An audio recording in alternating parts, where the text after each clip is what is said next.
بسم اللہ الرحمن الرحیم۔ السلام علیکم ورحمۃ اللہ وبرکاتہ۔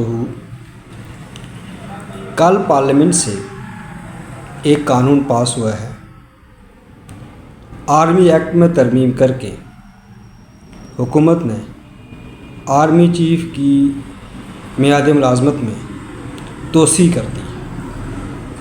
پہلے یہ عرصہ تھا 3 سال کے لیے آرمی چیف تعینات ہوتے تھے، اب اس کی مدت 5 سال کر دی گئی ہے۔ سوال یہ پیدا ہوتا ہے کہ حکومت نے یہ اقدام کیوں کیا، اور اپوزیشن اس پر سراپا احتجاج ہے، خاص کر تحریک انصاف، جنہوں نے پارلیمنٹ بھی احتجاج کیا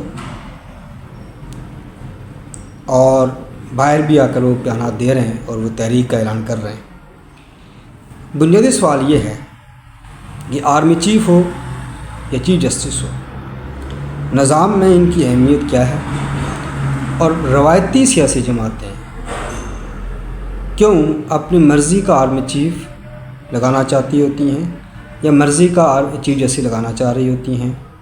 یہ ایک سوال ہے، اس کا جواب میں نے آپ کو بتانا ہے۔ اس کے لیے آپ کو 2 پوائنٹ سمجھنے ہوں گے۔ ایک ہے روایتی سیاست، ایک ہے نظریاتی سیاست۔ ناظرین، نون لیگ ہو یا پیپلز پارٹی یا تحریک انصاف، یہ روایتی سیاسی جماعتیں ہیں جو اس نظام کے تحت آتی ہیں، اور اس نظام میں آرمی چیف کا بھی ایک رول ہوتا ہے، چیف جسٹس کا بھی رول ہوتا ہے۔ یہی وجہ ہے ان کے اختلافات اپنے مفادات کی طرز پر ہوتے ہیں، جبکہ جو نظریاتی جماعت ہوتی ہے اس کو اس سے بحث نہیں ہوتی کہ کون آرمی چیف لگ رہا ہے، کتنے سال کے لیے وہ آرمی چیف رہے گا، کون چیف جسٹس لگ رہا ہے، کتنے سال کے رہے گا، اس کی کیا وجہ۔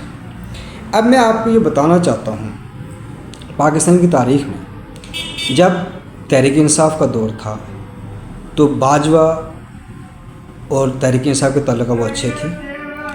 تحریک انصاف کے دور میں پارلیمنٹ کے ذریعے آرمی چیف کو 3 سال کی ایکسٹینشن دی گئی۔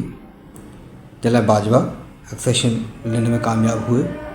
2022 میں جب ان کی مدت ملازمت ختم ہو رہی تھی تو انہوں نے پھر ایک ماحول بنایا اور یہ تاثر پیدا ہوا میڈیا میں کہ آرمی چیف ایکسٹینشن چاہتے ہیں۔ انہوں نے نون لیگ سے بات کی، اپوزیشن سے بات کی۔ اس پر وزیر اعظم اس ٹائم کے عمران خان صاحب نے کہا کہ اگر آپ کو ایکسٹینشن چاہیے تو ہم آپ کو تا حیات دینا چاہتے ہیں۔ اس کا مقصد کیا تھا کہ کس طریقے سے اپنی حکومت بچائی جائے۔ اب یہ جو کل اقدام ہوا ہے، یہ حکومت یہ سمجھتی ہے کہ موجودہ آرمی چیف کے تعلقات تحریک انصاف سے کشیدہ ہیں، کیونکہ تحریک انصاف نے عملی طور پر اس آرمی چیف کی تعیناتی میں رکاوٹ بنے تھے، اور موجودہ اسٹیبلشمنٹ کی لیڈرشپ تحریک انصاف کی مخالف ہے۔ تو جتنا ہم آرمی چیف کو فیسیلیٹ کریں گے تو ہمارے لیے حکومت کرنا آسان ہو جائے گا، اور ہم 5 سال پورے کر کے اگلے بھی 5 سال لینے کی پوزیشن میں آ جائیں گے۔ اب یہ جو فیصلہ انہوں نے کیا ہے، اس میں 5 سال تو قانونی طور پر آرمی چیف کو مل گئے، یعنی وہ 2027 تک آرمی چیف ہیں قانونی طور پر۔ اس کے بعد پرائم منسٹر اس کو ایکسٹینشن دے کر 3 سال مزید بڑھا سکتے ہیں، یعنی کہ 2030 تک آرمی چیف رہ سکتے ہیں عاصم منیر صاحب۔ یہ کیوں اس حکومت نے کیا ہے، پیپلز پارٹی اور نون لیگ نے کیا ہے، تاکہ ہم اپنی حکومت کو بچا سکیں۔ اور اسٹیبلشمنٹ کے تھرو یہ لوگ آئے ہیں۔ جب سے 2018 سے جو نظام بنا ہے وہ ہائبرڈ نظام ہے، جس کے تحت جو بھی حکومتیں آئی ہیں وہ فوج کی ایما پر، فوج کے ساتھ سہولت کاری کے ذریعے قائم ہوئی ہیں، اور وہ سے سمجھتی ہیں کہ جب تک فوج ہمارے ساتھ ہے ہمیں کوئی ہٹا نہیں سکتا۔ اب تحریک انصاف سراپا احتجاج کیوں ہے؟ وہ یہ سمجھ رہے تھے کہ 2025 میں جب آرمی چیف ریٹائر ہو جائیں گے تو نیا آرمی چیف آ جائے گا۔ جب اسٹیبلشمنٹ کی جو لیڈرشپ چینج ہوگی تو ڈیفینیٹلی نیا آرمی چیف تھوڑا نرمی کرے گا تحریک انصاف کے بارے میں، اور یہ حکومت کمزور ہو جائے گی، اور اس کو الیکشن بھی آ سکتے ہیں، یا نیکسٹ 5 سال کا الیکشن ہو، پھر ہماری امید بن جائے گی۔ اب یہ بنیادی اعتراض ہے تحریک انصاف کا، کہ وہ یہ سمجھتے ہیں کہ یہ موجودہ عاصم منیر آرمی چیف جو ہیں یہ ہمارے مخالف ہے، لیکن جب تک یہ ہے تو تحریک انصاف یا عمران خان صاحب کو جیل سے نکلنے میں جو ہے کوئی سہولت کاری نہیں ہوگی۔ یہ ہے بنیادی لڑائی۔ اب آپ ناظرین یہ دیکھیں گے کہ ان تینوں جماعتوں میں صرف مفادات کی جنگ ہے۔ اس سے پہلے چیف جسٹس کی تعیناتی کے حوالے سے نون لیگ اور پیپلز پارٹی یہ سمجھتے تھے کہ اگر جو سید منصور علی شاہ اگر آرمی چیف جسٹس بن جاتے تو وہ ان کا ٹلٹ جو ہے نا پی ٹی آئی کی طرف ہے، تو وہ ہمارے الیکشن کے اوپر تحقیق کروا کے انویسٹیگیشن ٹیم بنا کر تو ہمارے الیکشن کو دھاندلی شدہ کرا سکتے 2024 کے، اور حکومت گر جائے گی۔ تحریک انصاف یہ امید رکھتی تھی کہ اگر یہ بنے گا تو ہمیں فائدہ ہوگا۔ اب جو یہ آفریدی بنے ہیں یہ بھی چونکہ نیوٹرل جج ہیں تو بک بائی بک چلتے ہیں یہ، اس لیے تحریک انصاف ان سے امید آ کر بیٹھی ہے کہ یہ شاید کوئی ایسا کردار کریں گے اور یہ حکومت ٹپل ہو اور ہمیں اقتدار ملے۔ اور نون لیگ کیوں چاہتی تھی کہ ایکسٹیشن ہو جو نا چیف جسٹس قاضی فیصل کی، کہ وہ ہمارے سپورٹر، اس طرح آرمی چیف کی ایکشن دے دی۔ اب یہ مفادات کی جنگ، یہ چونکہ جماعتیں اس نظام کے تحت اقتدار میں آتی ہیں، یہ روایتی سیاسی جماعت ہے۔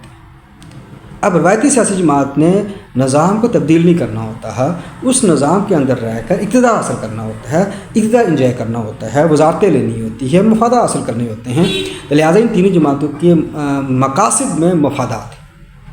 اب میں آتا ہوں ناظرین، نظریت سیاست جو سیاسی جماعت ہوتی ہے، نظریت سیاست میں کیا ہوتا ہے؟ نظریت جماعت یا نظریت سیاست میں وہ ایک نظریت جماعت یہ سمجھتی ہے کہ یہ نظام غلط ہے، اس نظام کو ہم نے تبدیل کرنا ہے۔ اب نظام تبدیل کرنا ہے تو اوبیسلی جو ہمارا فوج کا نظام ہے اس کو بھی چینج کرنا پڑے گا، ہمارا عدلیہ کا نظام کو بھی چینج کرنا پڑے گا، ہمارا جو ہے نا جسے کہتے ہیں پورا اسٹرکچر چینج کرنا پڑے گا۔ اب اس کی مثال میں آپ کو دیتے ہیں جمعیت علماء اسلام کی۔ کل مولانا فضل الرحمان صاحب نے اپنی میڈیا ٹاک میں کہا کہ ہمیں یہ انتظامی مسئلہ ہے، ہمیں اس پہ کوئی غرض نہیں ہے کہ آرمی چیف 5 سال کی لگتا ہے یا 10 سال کی لگتا ہے۔ دوسری بار انہوں نے کہا کہ دیکھیں آرمی چیف اگر یہ آج یہ ہے کل دوسرا آرمی چیف آ جائے گا۔ وہ کلیئر ہے کہ فوج کا ایک نظام ہے، اس طرح فوج چلتی ہے، شخص کوئی بھی آ جائے اس کے اسٹرکچر میں تبدیلی نہیں آ سکتی۔ اس طرح عدلیہ ہے، ان کو کوئی اعتراض نہیں ہے کہ چیف جسٹس کون لگتا ہے، اس لیے کہ عدلیہ ایک نظام تک چلتی ہے، لہٰذا اس کے ساتھ جو بھی چیف جسٹس بنے گا ان کو کوئی اعتراض اس لیے نہیں ہے۔ انہیں معلوم ہے کہ ہمارا جو نظریہ ہے، فکر و فلسفہ ہے، ان چیزوں میں ہم اگر کسی آرمی چیف کی حمایت کریں گے یا چیف جسٹس کی حمایت کریں گے یا اس کی مخالفت کریں گے تو وہ ایک سیاسی مفادات ہو سکتے ہیں، تو سیاسی مفادات لینا مقصد نہیں ہے، مقصد ہے نظام کو چینج کرنا۔ جب جمعیت علماء اسلام اقتدار میں آئے گی تو ڈیفینیٹلی یہ نظام چینج ہوگا، عدلیہ کا نظام تبدیل ہوگا، اس کے اندر ویلیوز چینج کر دی جائیں گی، اس کا اسٹرکچر چینج کر دیا جائے گا، فوج کا نظام تبدیلی آئے گی، بیوروکریسی میں تبدیلی آئے گی۔ لہٰذا یہی وجہ ہے کہ اس جو ہے نا آرمی ایکٹ کی ترمیم پر بہت زیادہ غصہ تحریک انصاف ہے، کیونکہ ان کو اپنے مفادات کو نقصان نظر آ رہا ہے۔ اور نون لیگ پیپلز پارٹی کیوں کر رہی ہے؟ اپنے مفادات کو بچانے کے لیے کر رہی ہے۔ تو تینوں جماعتیں مخلص نہیں ہیں، ان کا مقصد ذاتی مفادات ہے، جبکہ جمعیت علماء اسلام نظریہ جماعت ہے، وہ یہ سمجھتی ہے کہ جب ہم اقتدار میں آئیں گے تو نظام تبدیل کریں گے، تو نظام تبدیل ہوگا A to Z، کمپلیٹ نظام چینج ہوگا، اس میں ہر ادارے کے اندر ہم اسلامی ویلیوز لا کر اسٹرکچر چینج کریں گے۔ جب اسٹرکچر چینج ہو جائے گا تو ہمارا موضوع بحث یہ شخصیات نہیں ہے، یہ شخصیات جس نظام کے تحت چل رہی ہیں، آرمی چیف ہو یا چیف جسٹس ہو، تو اس کو ہم بحث کرنے کا فائدہ کوئی نہیں ہے۔ اس لیے یہی وجہ ہے کہ انہوں نے اس پر زیادہ تنقید نہیں کی۔ ناظرین، آج میں نے آپ کو یہ بتایا کہ نظریاتی سیاست اور روایتی سیاست کے میں کیا فرق ہوتا ہے، اور یہ نظام کس طرح چلتا ہے، اور اداروں کا کیا کردار ہوتا ہے، اور اس میں نون لیگ پیپلز پارٹی اور تحریک انصاف کا کردار اصل میں کیا ہے، جو میں نے آپ کو بتایا ہے۔ اور جمعیت علماء اسلام کو نظریہ جماعت ہے، یہی وجہ ہے کہ اس کو ہر الیکشن میں اس کا ووٹ بینک کم کیا جاتا ہے، پورا نظام مل کر کرتا ہے، تمام اسٹیک ہولڈر مل کر کرتے ہیں، چاہے وہ اسٹیبلشمنٹ ہے، چاہے وہ عدلیہ ہے، چاہے وہ بیوروکریسی ہے، چاہے بزنس کمیونٹی ہے، چاہے سیاسی جماعت ہے۔ کیوں؟ انہیں پتہ ہے کہ جب وہ جماعت مضبوط ہوتی جائے گی تو یہ ہمارا اسٹرکچر تبدیل ہو جائے گا۔ تحریک کے ساتھ نون لیگ پیپلز پارٹی کے درمیان اختلافات صرف مفادات کے اختلافات ہیں، نظام کے اختلاف نہیں ہے۔ شکریہ۔